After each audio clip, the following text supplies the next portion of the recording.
Hi, Jordan Creek. This is your fifth grade teacher, Mrs. Adderberg. I am going to be reading to you today the book Ada Twist Scientist. And this book was written by the author Andrea Beatty. It was illustrated by David Roberts. And a huge thank you to Abram Books for young readers. This is the publisher that has given us permission to share this read aloud. They are based out of New York, so thank you, Abram's Book. This is Ada Twist Scientist. Ada Marie said not a word till the day she turned 3. She bounced in her crib and looked all around, observing the world, but not making a sound. She learned how to climb and make her big break, with a trail of chaos left in her wake. She ran through the day, chasing each sound and sight, and didn't slow down till she conked out at night.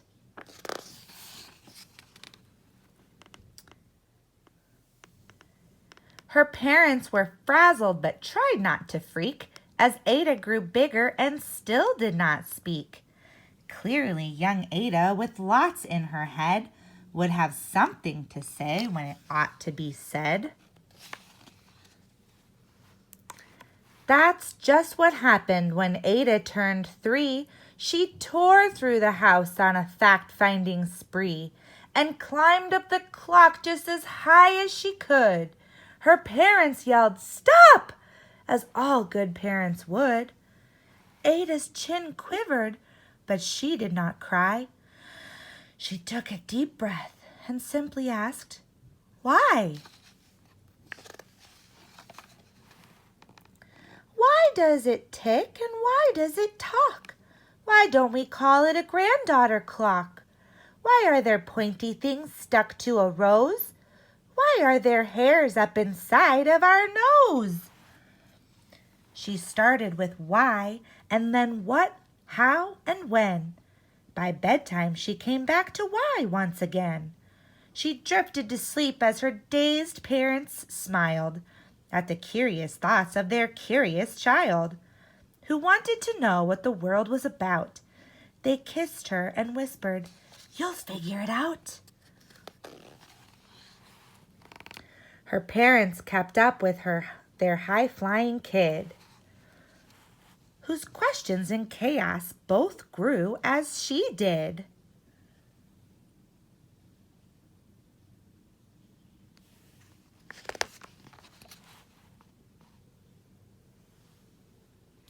Even Miss Greer found her hands were quite full when young Ada's chaos wreaked havoc at school. But this much was clear about Miss Ada Twist. She had all the traits of a great scientist. Ada was busy the first day of spring testing the sounds that make mockingbirds sing when a horrible stench whacked right at her nose, a pungent aroma that curled up her toes. "Zowie!" said Ada, which got her to thinking. What is the source of that terrible stinking? How does a nose know there's something to smell? And does it still stink if there's no nose to tell? She rattled off questions and tapped on her chin. She'd start at the start where she ought to begin. A mystery, a riddle, a puzzle, a quest. This was the moment that Ada loved best.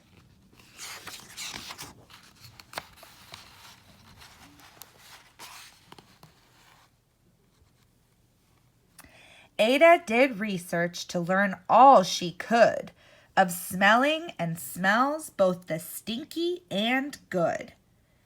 One hypothesis Ada thought could be true.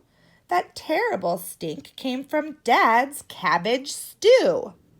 She tested and tested, but soon Ada knew it was time to come up with hypothesis 2.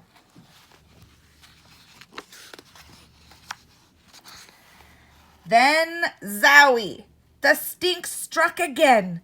Just like that, hypothesis 2. It's caused by the cat. The cat couldn't make such a stink on its own. It needed perfume and some fancy cologne. So young Ada tested. The test was a flop. She started again, but her parents yelled, "Stop!"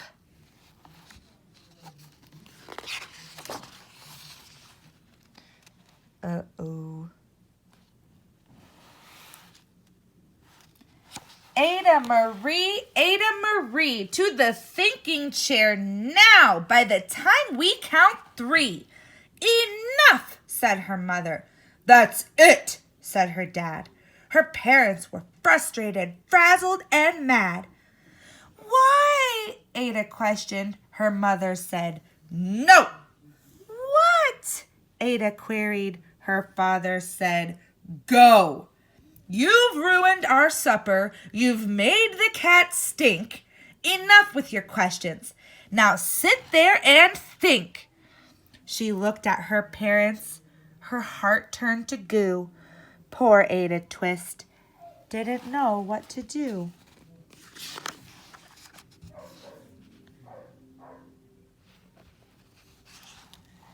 She sat all alone by herself in the hall, and Ada, once more, could say nothing at all.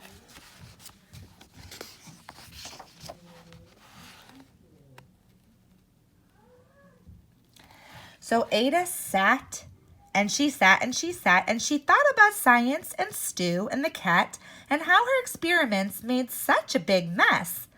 Does it have to be so? Is that part of success? Are messes a problem? And while she was thinking, what was the source of that terrible stinking? Ada Marie did what scientists do. She asked a small question and then she asked 2. And each of those led her to 3 questions more, and some of those questions resulted in 4. As Ada got thinking, she really dug in. She scribbled her questions and tapped on her chin. She started at why, and then what, how, and when.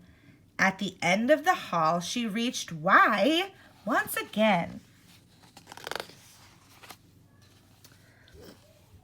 Her parents calmed down and they came back to talk.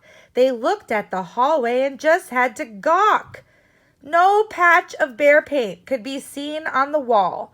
The thinking chair was now the great thinking hall.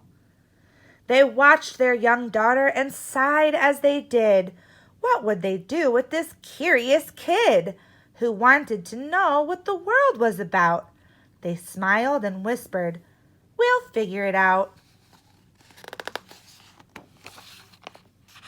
And that's what they did, because that's what you do when your kid has a passion and heart that is true. They remade their world. Now they're all in the act of helping young Ada sort fiction from fact. She asks lots of questions. How could she resist? It's all in the heart of a young scientist.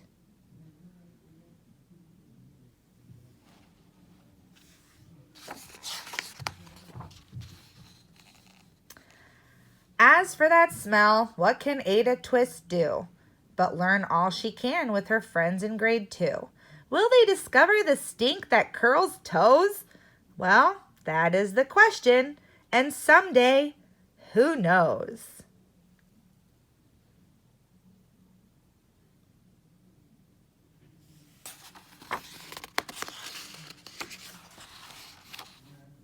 The end. Thank you for listening, Jordan Creek. I miss you so much. Hope you're all doing great. Thank you.